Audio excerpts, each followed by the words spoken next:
Hello everyone, welcome to Success Journey with Lahari. I'm Lahari and I'm also preparing for government exams.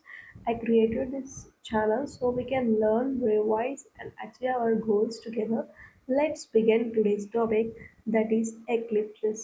So eclipses అనేవి two types, ఒకటేమో solar eclipse, ఇంకోటి వచ్చేసి lunar eclipse. First మనము solar eclipse గురించి అర్థం చేసుకున్నాం. Solar eclipse అనేది ఏంటంటే సన్లైట్ అనేది ఎర్త్ మీద పడకుండా మూన్ అనేది అడ్డుపడుతుంది, దాన్ని సోలార్ ఎక్లిప్స్ అంటారు. అంటే సన్ అండ్ మూన్ మిడిల్లో మనకి మూన్ అనేది అడ్డుగా వచ్చేస్తుంది, దాన్ని మనం సోలార్ ఎక్లిప్స్ అంటాము.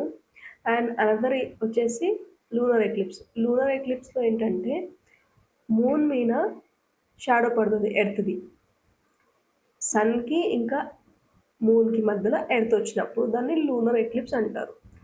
So that is about lunar eclipse and solar eclipse. So once again coming to the solar eclipse. Solar ఎక్లిప్స్లో ఎర్త్ మీద షాడో పడుతుంది, మూన్ అనేది అడ్డు వస్తుంది సన్కి అండ్ ఎర్త్కి మధ్యలో. అండ్ లూనర్ ఎక్లిప్స్లో వచ్చేసి ఎర్త్ అనేది సన్ అండ్ మూన్కి మిడిల్లో వస్తుంది. అండ్ దీంట్లో ఒక టూ టర్మ్స్ ఉన్నాయి, అంబ్రా అండ్ పెనమ్రా అనేసి. Umbra is the region where the shadow of the object like moon or else earth shadow అనేది other objects moon or earth మీద షాడో ఎక్కువ డార్కెస్ట్ పార్ట్ ఉంటుంది, దాన్ని అంబ్రా అంటారు.